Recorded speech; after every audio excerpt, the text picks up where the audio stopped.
Hello, everybody. Good afternoon and welcome to the United Stand. I've got the busiest man this week, FABRIZIO Romano. How you doing, FABRIZIO? Hello, my friend. I'm good. Thank you. Happy to be here, as always, and ready for the final week. Good. I've seen your tweet just go out about Zakaria, which we'll talk about in a minute, but there is a lot of excitement, Twitter excitement maybe. The man to ask is yourself, Kamara. There's been some stories this morning that Manchester United have held talks with him. There's a correspondent from the north in England saying that Manchester United, Aston Villa and Newcastle are interested in Kamara. Marseille midfielder. Anything you can tell us about this at the moment? Yes, there is interest about around the player since a long time. We know that also in December we said about the player is appreciated. He's one of the players that Man United are following. But I want to be clear. I'm told also a few minutes ago that there are no negotiations between Manchester United and Olympique Marseille. That player priority would be to stay till the end of the season and then leave as free agent in the summer, so to be able to pick his favorite destination in the summer. So it's true that he's one of the players, one of the midfielders, together with Zakaria and with others in the list of Man United and scouted by Man United. Aston Villa are interested. He's one of the players that they are monitoring. But as of today, Man United have not made any bid to Marseille. So at the moment, the situation is still quiet around this boy. And let's see, maybe for summer or if they will decide to jump into it in the next days. But as of now, there are no negotiations for Kamara. And in relation to Zakaria, just if anybody hadn't read your tweet before, if you want to just give us the update on that it's looking unlikely that anything would happen there now. I know a few weeks ago you said maybe watch it, but... Yes, it's for Premier League move. It seems unlikely because Man United, after a conversation they had in December with his new agent, because Zakaria has now new agents, and so they had this meeting, and he's one of the players that they appreciate. In particular, Ralf Rangnick appreciates, so he knows the player so well. He's since no time in Bundesliga, doing so good. But from Man United board, together with Rangnick, the decision at the moment is not to make any bid for Zakaria, also because this boy, as Kamara, will be a free agent in the summer, because Man United, the feeling I have around the club is about Zakaria, but in general, they want to make sure that every single thing they will do in January is not going to create a problem with the new manager. Because when you're going to have a new manager, the situation will be, if I do a signing now or sell a player now, I want to make sure that the new manager will be happy with the decision. But we don't know who will be the new manager, and they don't know who will be the new manager. This is why they have to be careful, because spending money now on midfielder maybe could mean that in the summer the new manager wants another one, and so they are really slow in this process and not convinced. And this is why also players like Zakaria can't wait forever, same for other players. And this is why at the moment the Premier League move seems unlikely, also because we had rumors about Liverpool, but it's not for January. Liverpool are not interested in signing him in January, but maybe in the summer. Bundesliga clubs are jumping into this deal, Bayern, Borussia Dortmund. And so at the moment for Zakaria, nothing seems to be close to Man United. Do you think that there is a chance that Manchester United will sign anybody this week if they move players on, or do you think even if players move on, they're probably more likely to wait till the summer now anyway? I can't say that it's 100% a no. The feeling we always had in this window, as we always said here, is unlikely. So we said many times that we were expecting not a so busy transfer window for Man United, and this is what has been till now. So my feeling is also in this final week, I don't expect something big or something crazy to happen for Man United. But if they will have an opportunity, if it will be approved by Rangnick board and the whole Manchester United officials, then the point could be a possibility. But at the moment, there is not something close, So let's see, maybe on Wednesday, on Thursday, if they will jump into some opportunities. But as of today, it's still quiet. It's interesting you say that, because I read something this morning from... I forget the name, a German correspondent, and they were saying that in relation to Hadara, he's still part of the AFCON, and if anything was going to happen there, it probably would be later in the week. Leipzig would probably take a £30 million bid. I mean, as a Manchester United fan, he seems quite interesting, but I wouldn't expect United to spend £30 million in January for the reasons you've just said there. That's quite significant for a manager, isn't it? This is the point. He's a player that, of course, Ralf Rangnick would approve. He appreciates him. He worked with him in Red Bull Group. So we're speaking about a player that is super appreciated by Rangnick. And in my personal opinion, would be perfect for kind of football Man United are playing. So they need a player like him. But at the same point, we are in January. Imagine if in April and May, you have an agreement with a new manager, for example, Ten Hag or Pochettino, and they want completely different kind of midfielder. They want to play completely different kind of football. You spent 30 million pounds on a player that maybe in July you need to sell or is not a key player for your project. So it makes no sense. You have to be 100% sure of what you're doing. So I'm sure if they will decide to jump on Aidara, it's because they want to trust this player on long term. But at the moment, they are not in this process because of this future decision that is affecting this market, this window for Man United. Yeah, it is interesting because I think Zakaria, Kamara, they're cheaper options, aren't they? So if you get them, you can sort of say, well, it was a cheap deal anyway. It doesn't cost that much. But then you look at it and you go, well, let's not buy anyone for the new manager. But then if we don't buy anyone, we might not get Champions League football, which could have a big impact on people like Ronaldo, Pogba, and everybody else. So it's going to be interesting. Yes, I think Champions League football will be key also to understand on long-term project what happens. I'm sure, for example, in that position, because we're always speaking about midfielders, but in that position, Man United, as we said many times, last summer they were planning to do something big, and then they decided to spend money on Ronaldo, and so to change the strategy because of Ronaldo opportunity. But that position is something where Man United know that they need to do something. Now we have to see what kind of player they will need in the summer, because it depends on the manager, what kind of football they want to do, what kind of system. So there are many factors, but they're planning into the board. It's not just Ole or Ragnik, but also last summer in the meeting they had before the market in May, they were planning to do something in that position. They had many players in the list. We said about Lingard then joined Real Madrid, but they always wanted to sign a player in that position. This is why I expect something to happen in the summer for Man United. I expect them to go for an important midfielder, and this is why maybe also spending 7-8 million euros, because this is what Borussia Mönchengladbach are asking, for example, for Zakaria. Juventus want him now, but they're asking for 7-8 million. And so, it's not big fee, but you're spending 8 million plus commission, plus money to the player. Imagine that this player is available as free agent in 6 months. It means that he's asking for a lot of money for his salary and commission, because it makes sense for his agent to move as free agent. So you have to offer big money to the player. It's not a normal signing. It's a free agent signing, also if he's not officially a free agent. So this is why the process maybe is going to take 15, 16 million euros, and this is money you can spend on a top player in the summer. Part of the fee, of course, not the whole fee. So this is why I feel that the strategy is we wait to sign a top midfielder in the summer, but if we have a good opportunity in the final few days, maybe it could be a good chance for Man United. It's all about risk, isn't it? It's all about risk, because you don't want to be in the summer looking back and going this. One thing, bit of a weird question before we talk about players going out. We wouldn't normally ask you this, but Arsenal and Tottenham are two big rivals of United for top four. If we do nothing and they do nothing, I think United fans are quite confident we'll get fourth. But if Arsenal, Spurs go and buy players this week, what can you tell us about that? Are you expecting players' activity? I think we've heard Traore maybe to Spurs. Yes. Talk of Kessie. Do you think those clubs are going to buy?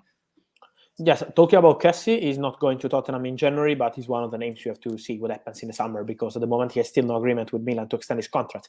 But in general way, I would say I expect Tottenham to do something this week, also because Antonio Conte, how he's pushing to have new signings. They need outgoings, but it's the same with Man United and with many other clubs. Arsenal already did some outgoing with Kolasinac, Pablo Mari. They did some business also with Michael Miles to Roma. So they did something, and so I expect Arsenal to sign a new midfielder in this final week. And let's see if they will be able to sign the striker, because the striker for Arsenal is basically the same that we're saying for Man United, talking about the midfielder. They want to do something important, but to sign players like Vlahovic or Isaac in January is complicated, but they will try to sign a striker and a midfielder. It's not going to be easy for the striker. And talking about Tottenham, they need outgoings. So Ndombele to Paris Saint-Germain, maybe Dele Alli will leave in the next few days.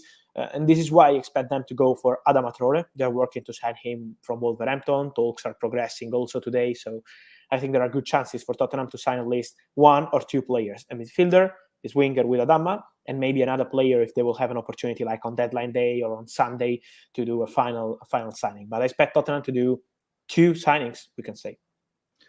Worrying. Could be worrying if they improve with no Europe. They could really focus on the league. Let's talk about United again. Jesse Lingard, I saw you tweet this morning, Fabrizio, about ongoing talks with Newcastle. Just to tell you, I don't know whether you'd seen it yourself. We heard something in the last hour that Newcastle could be willing to offer £10 million to get him on loan, which just doesn't make any sense. But that could be Newcastle's money and desperation to get Lingard, who maybe doesn't want to sign permanently until the summer. Yes, on player side, it's so clear. I feel that the real problem is not between clubs at the moment. They are negotiating. The first proposal was turned down by Man United, but it's not between clubs, because Man United are open. If Newcastle are going to pay the world salary and pay interesting loan fee, they're open to let Jesse leave in January. The real point is about the player, because he wants to be like free. He wants to be like free in summer to decide where he wants to go. If maybe it will be West Ham, or let's see what happens with Tottenham. He wants to keep his options open for the summer, and this is why for Newcastle now it's time to convince the player. And it's never easy, with this kind of players moving from Man United to Newcastle in this moment is not easy. Also for Jesse, he was planning in December to stay at Man United till the end of the season, so maybe it could be a change that is also unexpected for him. But Newcastle are pushing. Also today they are pushing. They're confident. They're trying and trying. And so I think there are chances for Lingard to go to Newcastle. It's not a done deal, but there are chances. You think it won't be a permanent deal, it'll be a loan deal so he can have his options? At the moment, yes. But you know that with money, you can buy everything. So maybe they will be able to change his mind. But as of today, it's still loan move, yes. And Anthony Martial did very well at the weekend. I think he reminded some United fans and maybe fans of other clubs and presidents of other clubs that he is a good player. I still think he's going to go, but that's just a hunch. Do we still expect that to happen, or do you think that he may well stay at United now? My feeling is still the same. Of course, he's a super professional, and yesterday, as you mentioned, during the weekend, as you mentioned, it's been good for Man United. He did very good. At the same point, his desire is to go. His agent is working on it. Juventus are interested in Anthony Martial. Let's see what happens with Vlahovic in the final week. But Anthony Martial is in Juventus list. Juventus CEO a few days ago said we are not going to pay what Man United are asking because it's big money. For a player just on loan, you have to pay around 6-7 million for the salary and a loan fee around 2 or 3 million. So it's going to be a package around 10 million.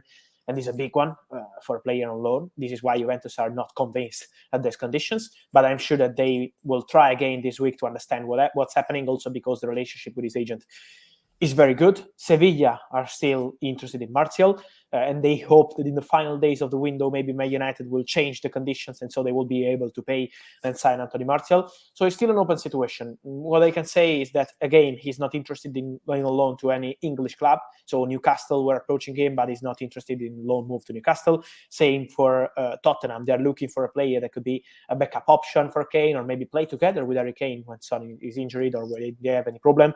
But he's not interested in Premier League loan move in January. He's only looking for move abroad, and this is why I will keep an eye on Sevilla and Juventus this week.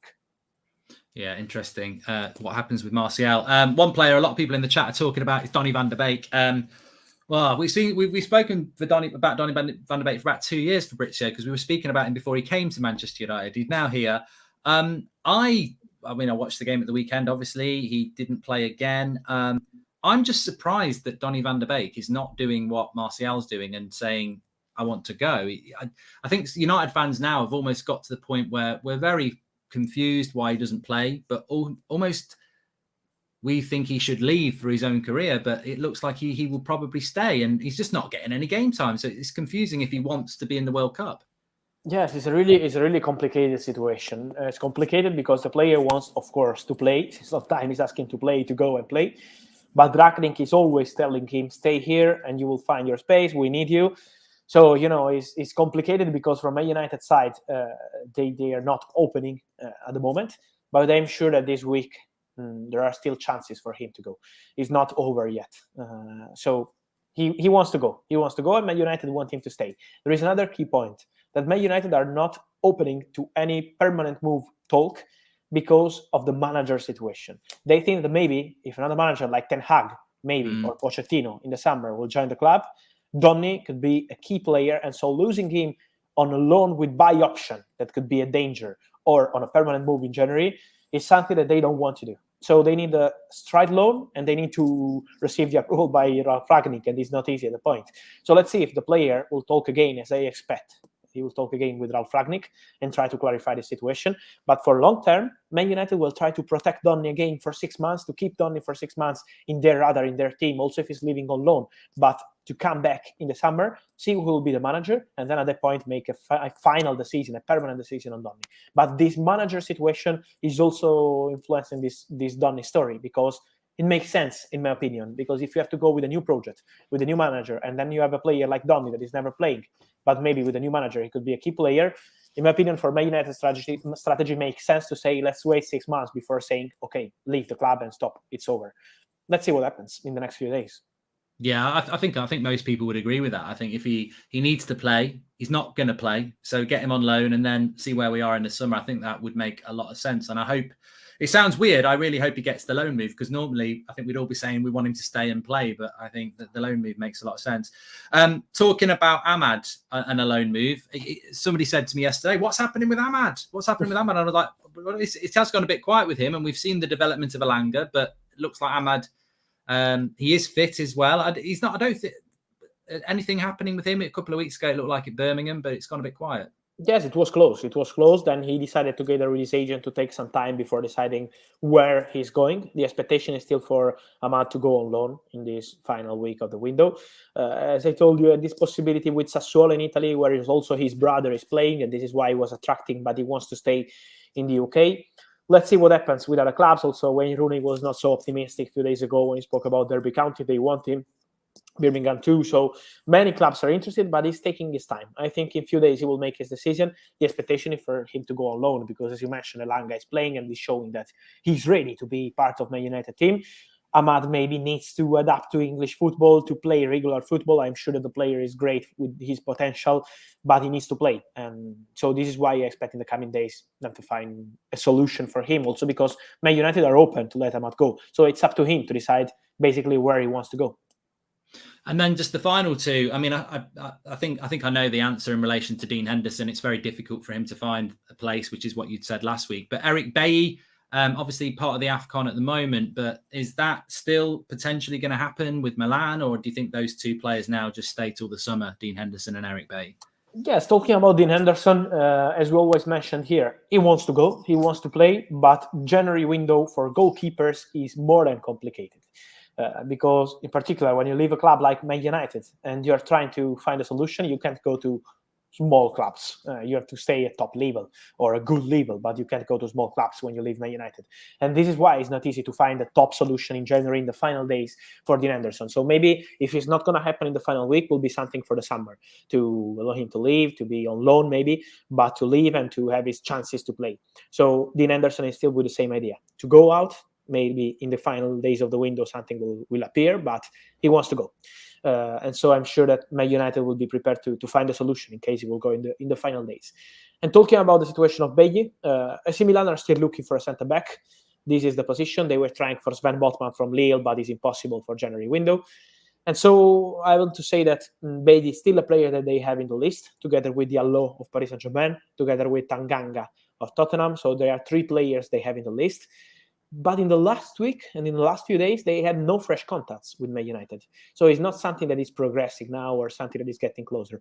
It's something that is still slow. So let's see if AC Milan will decide to jump again on this deal. But at the moment, it's still quiet on Beik's side. And so I think it's not going to be super easy to have a loan move with a buy option, because AC Milan want a loan with a buy option. It's not an easy negotiation, but he's still in the list. So it's up to AC Milan now. And just finally, Fabrizio, the transfer window, a lot of people just seem to think it's going to be, well, nothing's happened. And I keep telling them the January transfer window is about the last few days, where it can just be nothing's going on and then it's just bang. Do you feel, not just with the United, I mean, we know a few players could go out, maybe we'll shock and get somebody in, but do you feel that the transfer window is just bubbling up for those last few days in general? Yes, I don't expect, to be honest, top names. So, for example, on the deadline day in August, we had players like Griezmann, Saul, many important players moving. Now, I don't expect a final few days with super names, but with good opportunities, yes. With some surprises, yes, because clubs, as you mentioned, let's see what happens with United, but also Arsenal, Tottenham, Chelsea maybe will go for a fullback. Also outside England, also in other countries, there are many clubs like Juventus, AC Milan moving, Barcelona, let's see what they will decide to do. So I expect some potential surprises to happen in the final days, but not with top names, not with big stars moving, because it's always quiet in January on this side. But it's going to be interesting to see what happens with free agents, because I think it will be incredible the amount of players we have as potential free agents in the summer. And so I'm sure that we will have a lot of topics to discuss also in February, March, and April, when clubs will move to sign these free agents players. Yeah, because we saw that with Alaba, didn't we, last year? You know, you can sign for a club outside of the club that you're in. So, yeah, well, it's going to be very interesting, Fabrizio. I know you're very, very busy, but thank you for giving us some of your time and an update on everything today. And I hope I hope you have a good week. Thank you.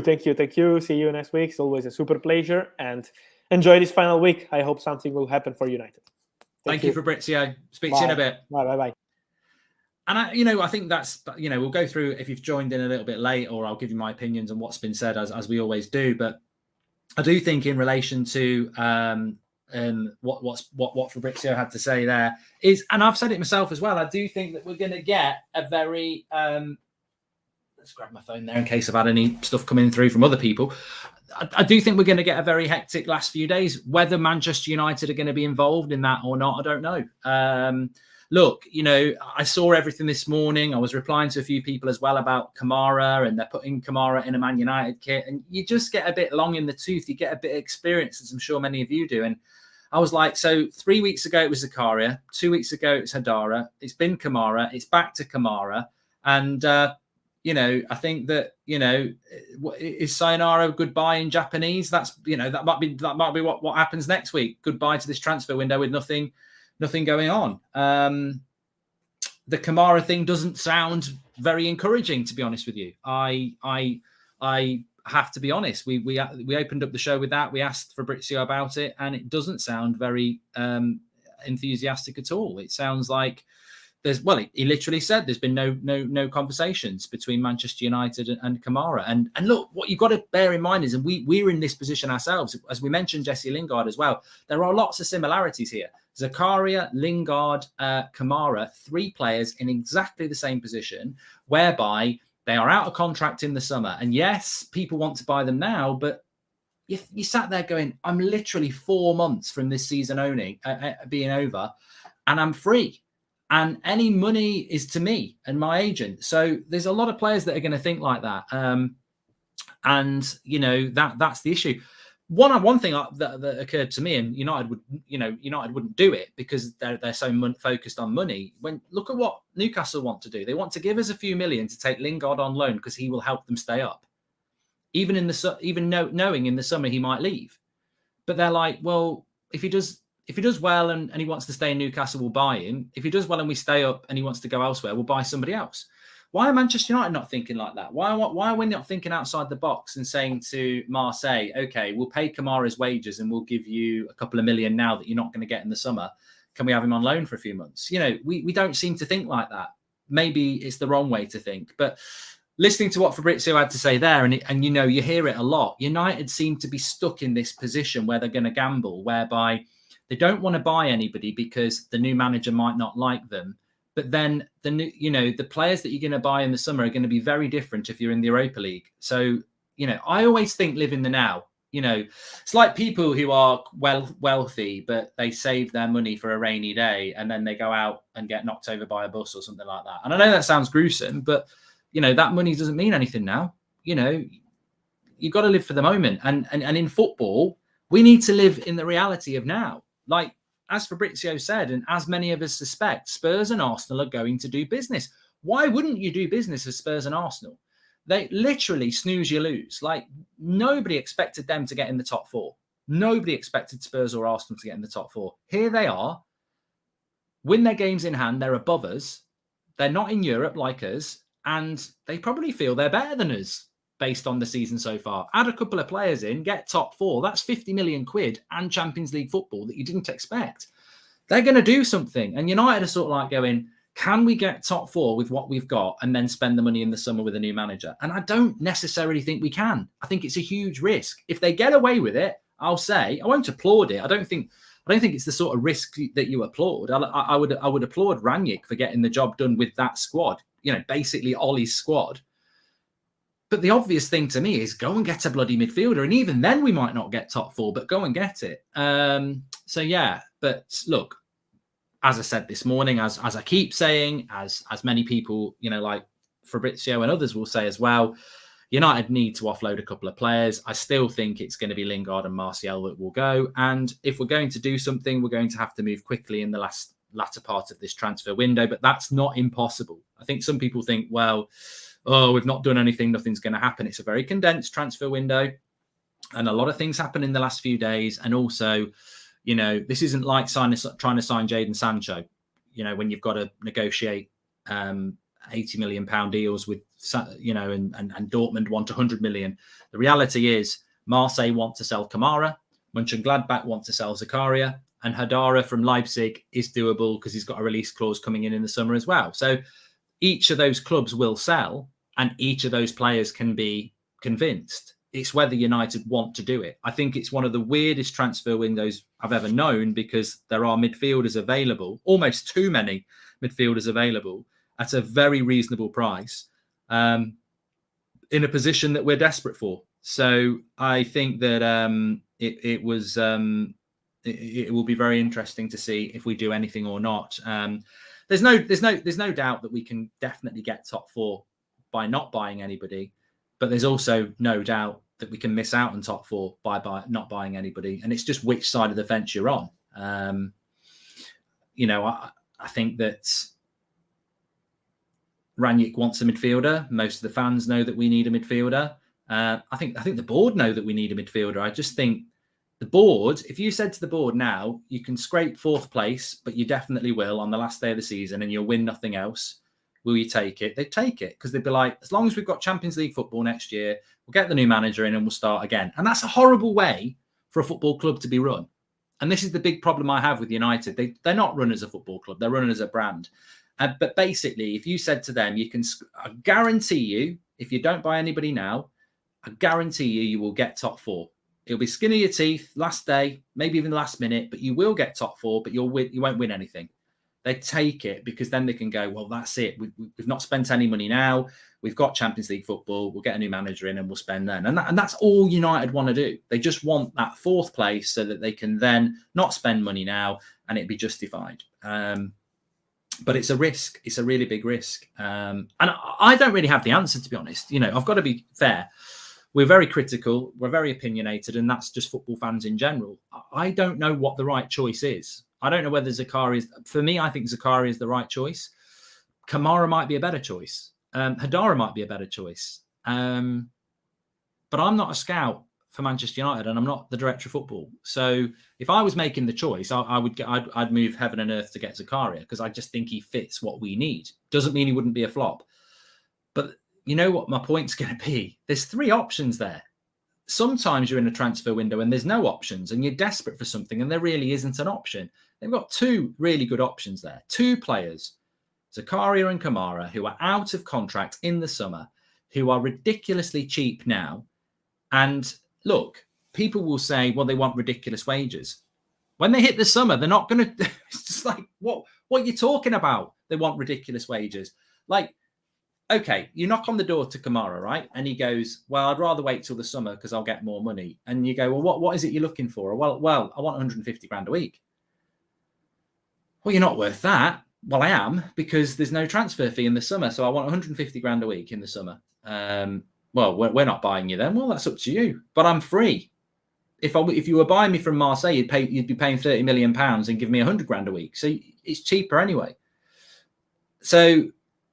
all right, well, we don't want you. We're going to get Ruben Neves. Well, Wolves will want 50 million, and then you'll still end up paying him 120 grand a week anyway. Or we'll get Declan Rice then. Well, he'll want 200 grand a week, and you'll pay 90 million pounds to West Ham. It's all relative. I don't think there's an excuse to say, I don't want money. We don't want to spend the money because he wants big wages. It's relative. Like, Kamara is definitely a 30 million pound player. Zakaria is probably not far off, and you're getting them for 5 or 10 million. There's deals to be done there. And I still think it can happen. Look, I don't think we're in a position... I've done transfer windows in the past and I've gone, nah, it's over. We're not going to do anything. I don't think it is. I understand people who are going, oh, we're not going to do anything, but I don't think it is over. I think we're going to see anything can happen with outgoings, which we'll talk about Donny in a minute. And that might just open the door enough for United to do something. But there are no talks with Kamara at the moment. And the Zakaria deal is looking unlikely as well. United did hold talks, but have backed off. So if they back off, it's because they think they can do it with what they've got. And, unfortunately, that's going to be another end of season where we're watching McTominay and Fred a lot of. But we did get top 4 with them last year. So maybe United think they can do it again. Just on Donny van der Beek, I think that, to be honest, I love doing these interviews anyway, but the Donny van der Beek update is the most encouraging one for me of the lot. If you didn't hear what Fabrizio had to say, it was clearly well sourced as well. I think with Donny van der Beek, he clearly has good information in relation to Donny. And what he said about Donny van de Beek is that he wants to go. He wants to go. He wants to play football. He does want to go. The issue is that Rangnick wants to keep him. And the club, there's 3 points here. Donny wants to go because he's not playing football. I think we all agree with that. Rangnick wants him to stay. You could say, why does Rangnick want him to stay when he never gives him any minutes? And I think Rangnick's made a mistake if he wanted him to stay, because there was opportunities to get him on for 10, 20 minutes over the last few weeks just to make him feel appreciated. I don't think you can say to somebody, I want you to stay, and then give him no minutes. So Rangnick can want him to stay, but he's not done enough to make him want to stay. And it could have just been 20 minutes here and there, and I think he'd have felt part of it. But with Pogba coming back, I think Rangnick wanting him to stay is pretty shallow.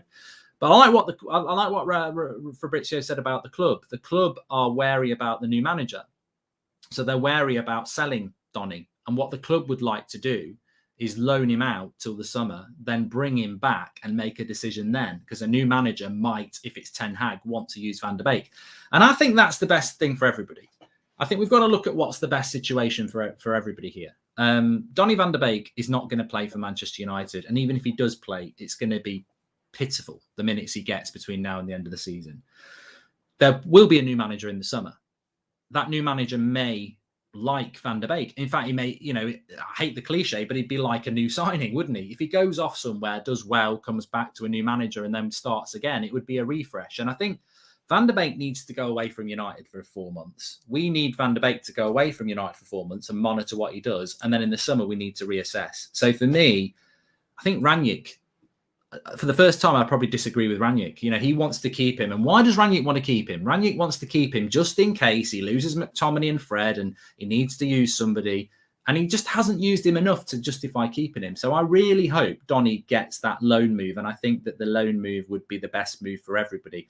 We need to see Donny van de Beek play football. And I'd let him go to Everton. Like, Everton did a lot of work on it. They are nowhere in the league, Everton. He won't be able to play against us when we play them. I'd love to see him go to Everton or someone like that. But look, we'll have to wait and see with Donny. Ahmad looks like he's going to go on loan in the next few days. And another key point for me was what Fabrizio said about the next week being busy. Not big deals. We're not going to see, Mbappe going to Real Madrid or anything like that. But there's a lot of deals that can be done. There's a lot of opportunities. I personally think Adama Traore from Wolves to Spurs is a big deal, but I suppose he means the top deals. I think that you will see a lot of activity and loan deals. Loan deals in a couple of years' time, when they bring these rules in, loan deals are going to be very different to what they are now. But there's still a loan deal, still a big deal. I think a lot of people didn't realise that when you go on loan, you can get a couple of million. Look, let's go back to that story again. Apparently, Newcastle looking to offer £10 million for Jesse Lingard. I personally think we'd do well to get £10 million for Lingard as a transfer fee, but this is a loan fee. So look, from United's point of view, I think they'd be loving that. From Lingard's point of view, you're going to get good wages and play first team football until the summer, but not have to stay at Newcastle if you don't want to. And then you've got your summer free. If Lingard says no to going on loan to Newcastle, I don't know what he's doing. I really don't. You're not going to play for Manchester United. So go on loan, put yourself in the shop window for the summer and leave. It's very obvious and everybody wins. So I'd be stunned if Lingard doesn't go. There'd be a really weird mentality to not want to do that. So I think loan deals are going to be important. Obviously, Dean Henderson could go on loan as well. Looks like Eric Bailly will stay, but the four names it looks like is Lingard, Martial, Donny, maybe Henderson. But it looks like we'll keep Eric Bailly. I don't know why Mata's staying. I don't know why my Mata's staying at all. Yeah, it doesn't seem like anything. Ahmad will go on loan as well. And then ingoings, I suppose it's how quickly you can do outgoings. Knowing United, they'll wait till Monday to remove a couple of players and then say, we've run out of time. An efficient club would get these deals moving. But look, we've got a week. The transfer window closes in a week. Our next game is a week on Friday. So, people seem to think we've got 2 weeks off. We haven't got 2 weeks off. We've got a week and a half off. So I would be using this time wisely. And the Rangnick dynamic's quite weird. I just want to say that. The Rangnick dynamic's quite weird. For everything he's doing good, I don't think he's perfect. I don't like what he's doing with Donny. And he might be saying, well, let's not buy anybody as well. I mean, I personally can't see how Ranić wouldn't want to bring in a midfielder, but obviously if he's thinking I'm not going to be the manager in the summer, he might be thinking, is it right for me to bring a midfielder in? I don't know, but we'll have to wait and see. Why can't we buy a fit midfielder to Sebastian? Well, we can buy a midfielder. It's just whether we will buy a midfielder or not. Ollie to Everton is not going to happen. I think this was a joke tweet 2 months ago when Ollie got the sack, and some people have taken it as being the truth. I think Lingard will go. If Lingard's a footballer, he'll go. There's no. Some people are saying Lingard will stay. I can't see why. There's nothing to lose for Lingard. He's not going to play any football between now and the summer. And then in the summer, he'll get offers. Those offers are going to be a lot more and a lot higher if he goes to Newcastle and does well. Just got, he's already done the blueprint. Look what happened to him at West Ham. Put himself in the shop window. We can't let him go to West Ham. We can't let him go to Spurs because they're direct rivals. But Newcastle, they're not a direct rival. They're in a relegation battle. I wouldn't mind him going to Everton either. I don't know why Everton don't go for Lingard. They're crying out for a number 10. I'm very surprised Everton haven't gone for Lingard because they don't have a 10 and he'd do very well there. And they're in a relegation battle. And why would Everton be a problem for us? So, and they've got money, but I think United will be sniffing that Newcastle money and going, let's have some of that. That smells of oil. Let's have some of that. Which is ironic, really, because, some of our fans didn't want Saudi Arabian owners, but will happily take 10 million from them for Lingard. It's, I know it's a small piece of a larger piece if they bought us, but that's the morality of football, isn't it? But look, I think get a couple of players out, and there are positives of removing Jesse Lingard as well. And I'd say the same if we got rid of Mata. And the positives are that you've got people like Hannibal Mabry coming back from another successful time playing for his country, hopefully getting involved with the first team squad as well. So yeah, lots to get involved in there. But yeah, in relation to players coming in, things can change quickly. They can definitely change quickly with players that are out of contract in the summer, like Kamara and Zakaria. But as of now, United have backed off a Zakaria deal and are not in negotiations. I repeat, not in negotiations for Kamara at this moment in time. Things can change very quickly. If they get £10 million for Jesse Lingard going on loan, you'd have to question why you wouldn't use that to go and buy somebody. But yeah, you've never rated Lingard, says Josh. Not really. No, to be honest with you, I haven't. I do like him a lot more than I did 4 or 5 years ago. I thought he was a bit of a prat, and I think he admits he was a bit of a prat. But, I thought it was, I think he fell into a trap that, I saw Tom Cleverley do it as well. They start doing a clothing range. He's playing for Man United. I think it wasn't Tom Cleverley's TC23 or something like that. And, they've got people around them telling them to do this, that, and the other, and they get lost. And, we had Messi Lingard, didn't we, about 5 years ago, where he had a really good month or two. And then it never came back again. And ultimately, he's 29. I think he's 30 this year. He's a decent player for a West Ham or an Everton or a Leicester, but he's not a Manchester United starting player. And, that's not about disliking somebody. That's not about, not wishing them all the best. It's he's just not good enough for Manchester United. It's nothing personal. I think people just want to interpret things as being vicious or that. I'm just not that person for a start, and I don't think most people are. To me, it's about, are you good enough to play for Manchester United? It's like, and also people have got no sense of humour. I saw some clips of Rashford in Dubai doing some shooting drills. So I just replied, now do some passing drills. Oh God. People talk about the abuse Rashford gets, but if you say anything like that, the abuse you get is disgusting. Now, the funny thing is, these are just idiots on Twitter. Anybody who watches the United Stand will know Marcus Rashford's been one of my favourite players at United for years. I'll put my hands up and say he's been not very good this season, but I like Rashford. But for God's sake, I mean, it was a joke. But actually, I'm tempted to say, I was being totally serious. He should focus on his passing drills. But it was clearly a joke. But yeah, we'll have to wait and see what happens in the transfer window. But look, I think Lingard, I'd be very, very happy to see him go and have a good career elsewhere. At United, I just think you hit a point, don't you? 29 years of age, you've been around here for 10 years. You've never really established yourself as a first team player. There's young players coming through. I just think it's the cycle, isn't it? Why should we keep Lingard for another 3 years when, you know, we gave Lingard chances in his early 20s? Now it's time to give Elanga chances and Hannibal chances, and he moves on. You know, United have been very good at. We used to do it a lot earlier as well. I think about people like Tom Cleverley, Kieran Richardson. We were moving these players on more in their 23, 24, 25 age group. So Lingard's probably stayed here a little bit long.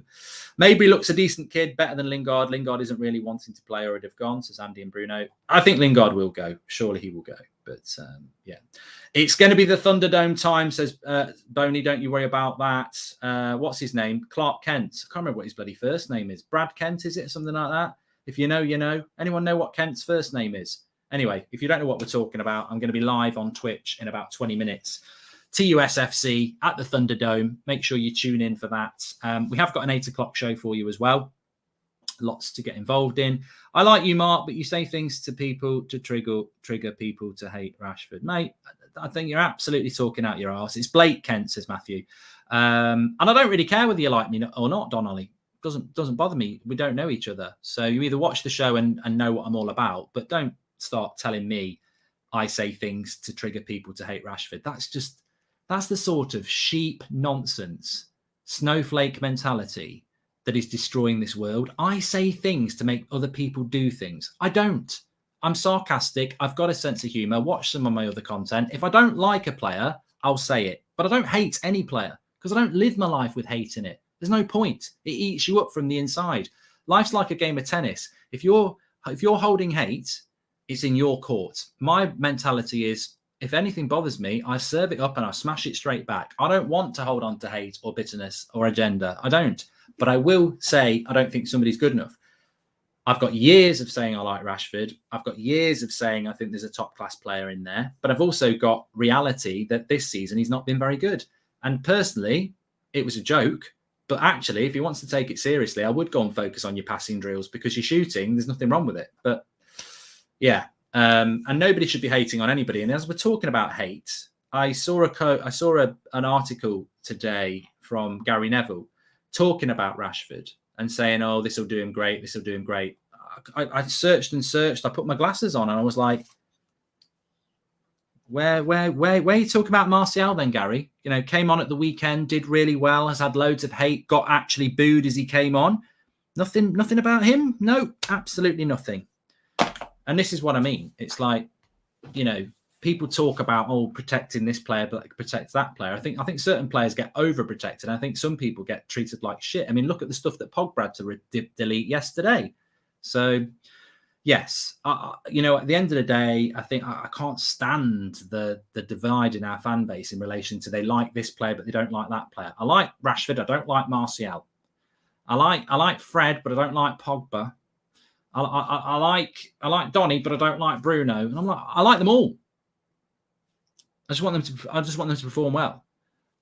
Simple as that. Anyway, I've said my piece. Thanks everyone for watching. Fantastic show as ever. And I will be on Twitch in like 15 minutes time playing a bit of TUSFC. I can't wait. Blake Kent against Goldbridge. There we go. Double standards. Lincoln Designs got no idea what you're talking about. But I'm happy to talk about it at the end of the show because ultimately a lot of people won't get this far. So I'm absolutely happy to sit you down. I have no double standards. Anybody who's been watching the United stand for a long time will evidence this.